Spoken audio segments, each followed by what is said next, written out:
আসসালামু আলাইকুম, শুভ সকাল বন্ধুরা। সকাল সকাল ভুট্টা নিয়ে হাজির হয়েছি। ভুট্টাগুলো আজকে ভাজবো। ভাজার জন্য পাতিল বসিয়ে এখন আমি হালকা তেল দিয়ে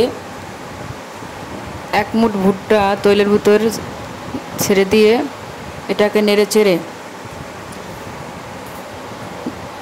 নাড়তে নাড়তে যখন বাদামি বর্ণ হবে তখন বুঝতে হবে যে আমার ভুট্টাগুলো হয়ে গেছে। তখন আমি একটা ঢাকনা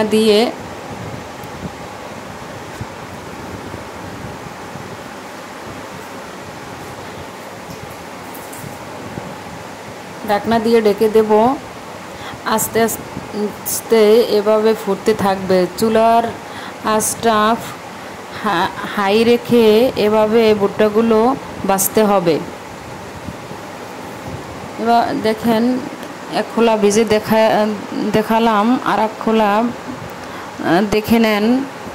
ওই একইভাবে ভাজতে হবে ভুট্টাগুলো ভালোভাবে। তৈল আর লবণটা একটু বেশি দিবেন, যেহেতু যখন ফুটবে তখন লবণটা বেশি দিলে খেতে একটু স্বাদ হবে। সাথে বিট লবণও অ্যাড করে দিতে পারেন, বা হালকা চিনিও অ্যাড করে দিলে পপকর্নগুলো খেতে ভালো লাগে। এভাবে ভেজে সবাই খাবেন। ধন্যবাদ।